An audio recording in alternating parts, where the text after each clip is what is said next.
It is great to be in a country which is playing an important role in international relations and also has become a hub of international negotiation. In Bangladesh, the second largest garments exporter in the world.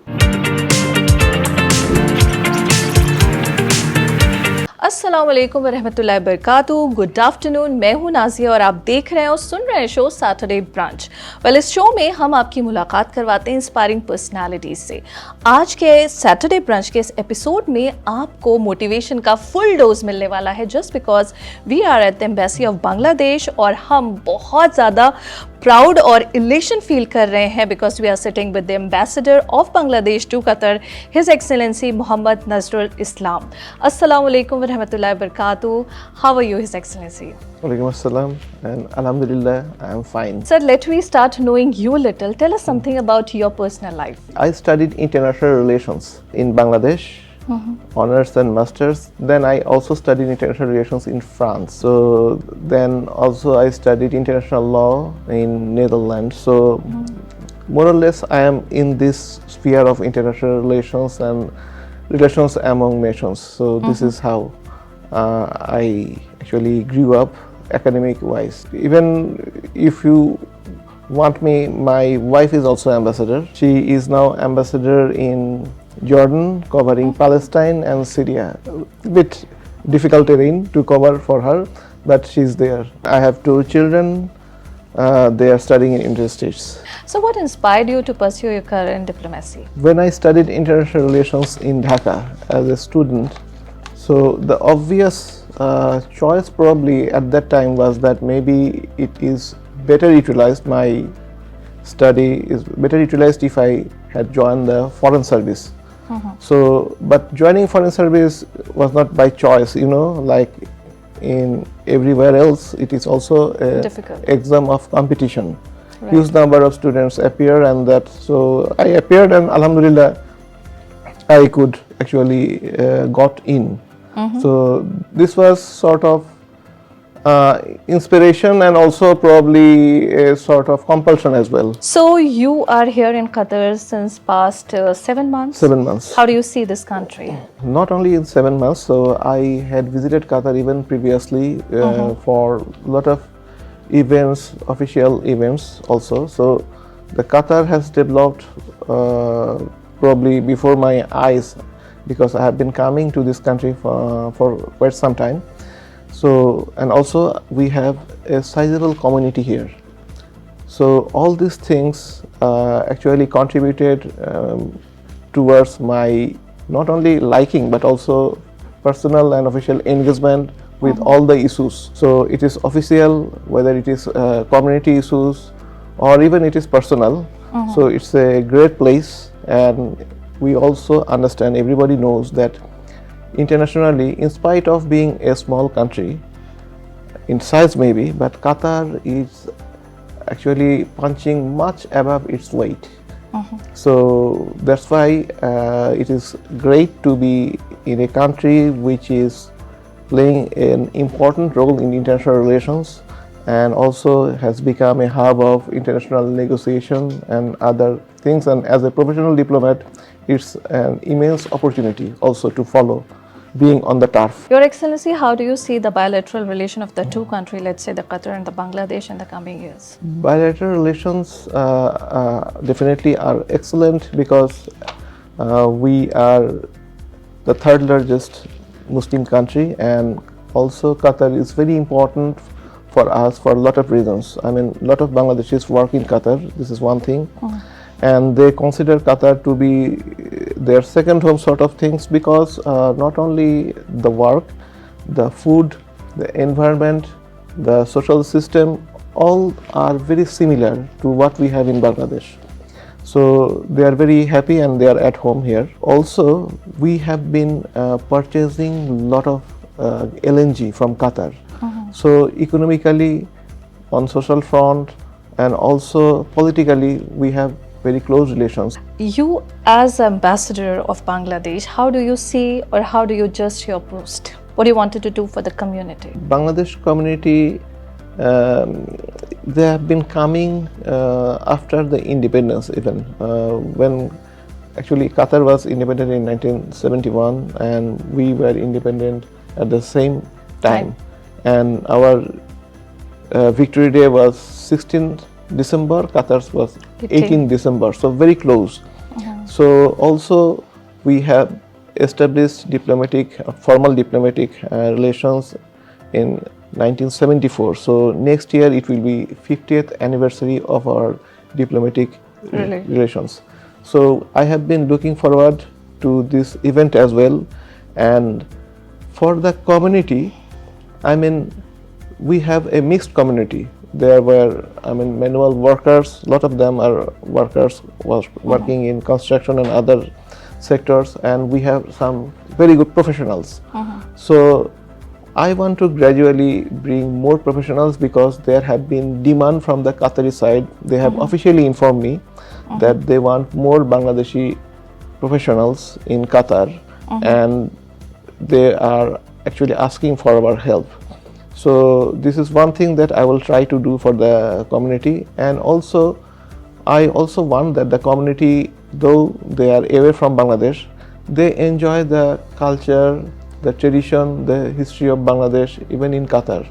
So we are trying to organize events where they can express themselves and they can enjoy with their family member, especially with the children and the next generation who probably have not seen Bangladesh or its culture, or who have not experienced it, so they can have it in Qatar as well. So that's what I am also trying to do. Since Bangladesh is known for its vibrant textile industry, so how can Qatar and Bangladesh, can explore new trade ventures in this sector? So we are the second largest garments exporter in the world. Qatar also has a market which is not very large probably compared to other markets, but it's a niche market in the sense that they have buyers of higher standard.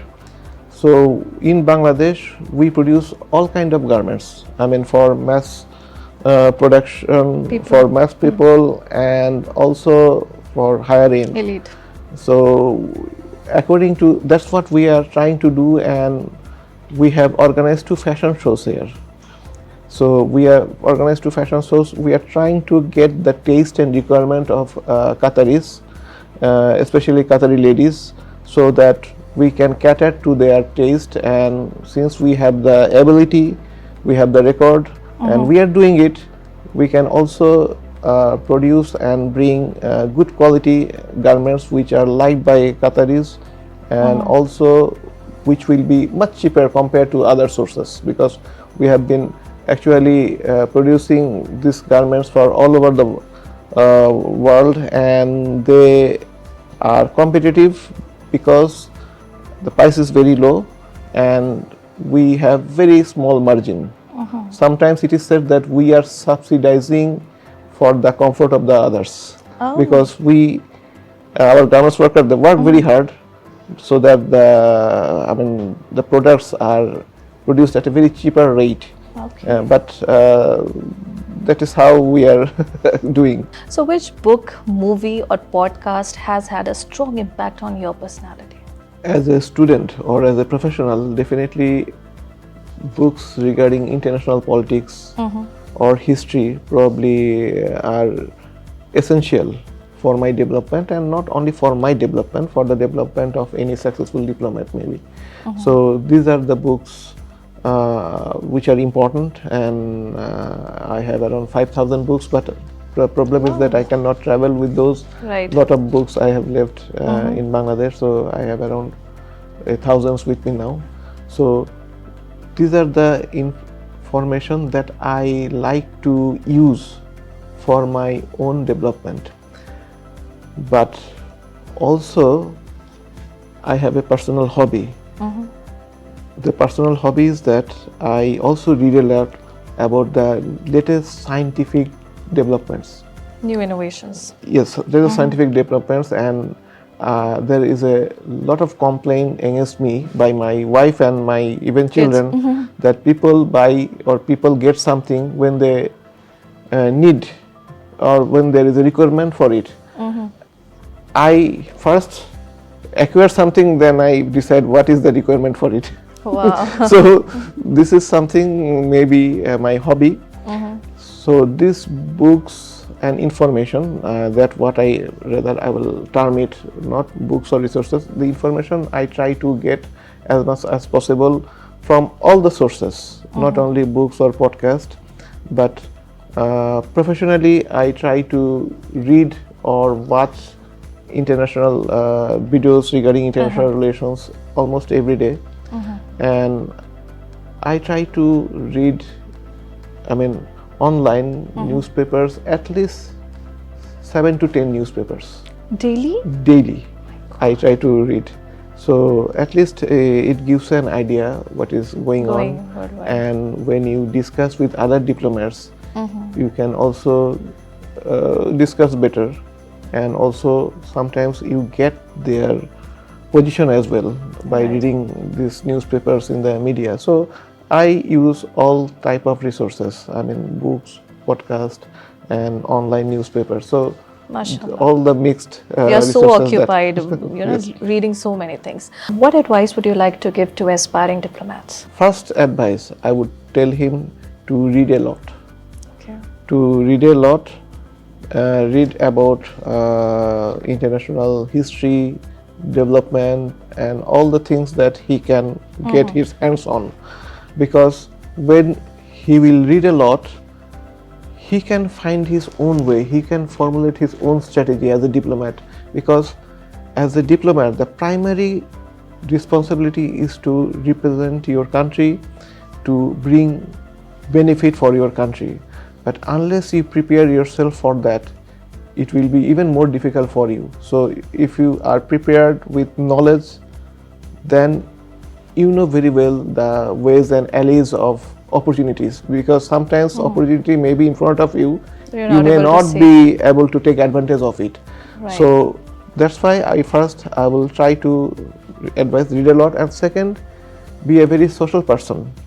So don't think that somebody being an ambassador, I will sit on ivory tower and things will come to me and things will happen the way I want it to be. So you have to be a very social and humble person, and the rewards are instant. So at least these two attributes, if somebody can follow, he will be a successful diplomat. Wow. With this kind of perception, I can say that you are truly a people's ambassador. Thank you so much, Your Excellency, for giving us your valuable time despite of your hectic occupancy. Before we leave, we would love to have a small message to all the listeners of FM 107, if you can say it in Bangla. আপনারা সবাই ভালো থাকবেন।